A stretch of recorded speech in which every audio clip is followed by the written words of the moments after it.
An unexpected alignment. Eowyn stared at the newcomers. They might not be enemies at the moment, but she was having difficulty accepting the idea that they might ever be allies. She noticed their leader staring back at her, clearly happy to match her glare for glare. She slowed her pace as they walked towards the party. There was not much time, best to make what use of it she could. "Who's that?" she asked Tredrick in a whisper. Husvar Mek. Claims to be a general of some kind. Leads the banner of the Rime Hound. Tredrick was good at his job, never wasted time answering questions she hadn't asked. "What do they want?" she asked, her eyes glancing down at the badge pinned to the orc's breast. "They claim they're here to talk. The general has an offer for us. For the Empire." "For the Empire?" Eowyn stared at the orc again. She was proud of her record as a mediator and happy enough to negotiate with orcs, Jotun or Thule, but all of a sudden this sounded like it was going to need to go up the chain, all the way to the top. Overview. The situation in Sermasuak remains dire. Repeated attempts by Imperial armies to retake the Suak homeland have been rebuffed by the Jotun orcs. Much of the territory lies under the control of the Jotun Jarls, who tighten their grip farther as each season passes. Diplomatic overtures have likewise failed. It appears the Jotun are not yet ready to forgive the Empire for the death of their thralls in the Mournwald. Now the Empire clings on to a foothold in Sialtok, in the face of a Jotun determined to push them out no matter the cost. Following the battle before the gates of Attalak during the spring equinox 383 YE, the Jotun agreed not to fight in Sialtok. But that agreement was for a year, and that year is nearly up. The situation is further complicated by the presence of the Thule and the Silver Peaks. The important region was ceded to the Northern Orcs when the peace treaty was signed in summer 379 YE. They moved quickly to secure their position, using powerful magic to fortify the mountains against all attackers, but since then they have been content to sit in silent witness as the Empire and the Jotun clash on Sermasuak's cold tundra and ice flows. Now, however, it seems that something has changed. It appears the Thule are no longer content merely to watch. A small delegation has approached Sialtok. They come down through the east flows, lands controlled by the Jotun, but they wear midnight blue robes, marked by ice-white runes, and their heads are covered by thick furred hoods. They approach the settlement under a white flag of truce. It seems the Thule have come to talk. The offer. The Thule are prepared to offer military support for an imperial reconquest of Sermasuak. They are prepared to send the Talons of the Wind, the banner of the Rime Hound, and the Earthquake Drummers to support an attack for up to 1 year. They are not prepared to send their armies to fight in any other territory. Unlike most Thule delegations, this one is not led by a warlock, but rather by a Thule general, Husvar Mek. Mek is not an imposing figure, but they have a clear presence, and they claim to be the general of the banner of the Rime Hound, and they have come to Sialtok to discuss an offer. According to Husvar, the eternal dragons of the wastes, especially dread Tahanon the Gyre, are pleased by their alliance with the Empire. The invasion of Ossium in the east has been a success, bringing new wealth, resources and slaves to labour for the glory of Otkodov. But it has only whetted the appetite of the Thule for further conquest. The armies of the eternal dragons have rested too long, their soldiers grow restless and they seek new enemies. Now their peace treaty with the Jotun has expired, and while their old rivals have sent envoys looking to extend the agreement, the dragons believe that the Empire are in a position to make them a better offer. If the Winterfolk and their imperial allies are prepared to move in strength against the Jotun, then the Thule are willing to send up to 3 armies, the Talons of the Wind, the banner of the Rime Hound, and the Earthquake Drummers to march in support of them. The Eternal Dragons are happy to surrender any claim to the lands currently controlled by the Jotun, provided the Empire meets their conditions, and assuming they can meet the price. The conditions. Imperial armies would outnumber Thule armies at all times during the campaign. The campaign would last for up to 1 year.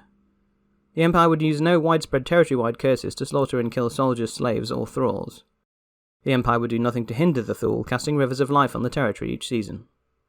The dragons are not prepared to fight the Jotun alone. To ensure that there was no possibility of the Empire attempting to shift the burden of the campaign from the Empire to the Thule, they would require that the Imperial armies outnumber Thule armies at all times during the campaign. If the Thule send all 3, then the Empire would need to send 4 more armies. The Thule are content to reduce the number of their armies, if needed, to ensure the agreement is not accidentally broken.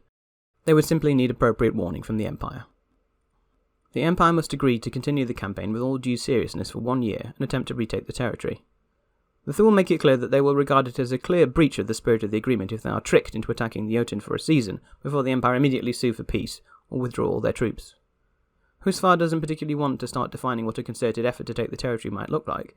They seem to be of the view that it should be obvious. If the campaign needs more than a year, the Thule will be happy to negotiate for continued support. The Thule warlocks will be planning to cast rivers of life over the territory for the duration of the campaign, and would require the Empire to commit not to remove that curse, such as by casting rivers run red. In addition, they would need a binding commitment to not cast any territory-wide rituals of slaughter. The Thule know what went on in the Mournwald, and have no desire to see their own people, soldiers or people of the Silver Peaks, suffer the same fate. They also know how the Jotun feel about this kind of magic, and have little interest in being tarred with the same brush. The price. The Thule want one region for each army that they commit to the campaign. Acceptable regions will be the Skogay Glens in Skarsind, Mietionia in Miekarova, Brannock in Karsk, or the Webwood in Ossium. They would accept either Oposkari or Brez in Volodmarts as being worth 3 regions, due to the riches those locations contain. The Thule would be able to take any Orc thralls captured to serve the dragons of Vodkodov. Although Husvar is clear that their soldiers are itching to fight, they make clear that the Eternal Dragons will not offer their assistance for free. They would require as payment 1 region for each army that they commit to the campaign, and not in Sermasuak. Rather, they would accept Skogay Glens in Skarsind, Mietionia in Mikarova, Brannock in Karsk, or the Webwood in Ossium. When it is pointed out that none of these regions are part of Wintermark, Husvar only shrugs. They appear to believe that that is Wintermark's problem to sword. The alternative to 3 regions would be the region of Opaskari, or Breds, in Volodmarts. Both regions have invaluable bourse resources there, the Hunt of Alderoi the Fair and the granites of Veldskorsk, respectively. The Undying Kings and Queens of the North would take either region as payment for 3 armies for a year. The Imperial Senate could cede these regions, or if such a thing were difficult to arrange politically, they could simply allow the Thule to move their armies in to conquer the regions. Provided the ambassador to the Thule provides appropriate assurances that will not break the peace treaty, then the Thule can easily secure the regions. Their final demand is that the Empire allow the Thule armies to take any Orc thralls captured by them to Otgodov to serve the dragons. It is not explicit, but the Thule seem keen to avoid needlessly upsetting their hosts. But it is clear that Husvar means take as slaves. The negotiation.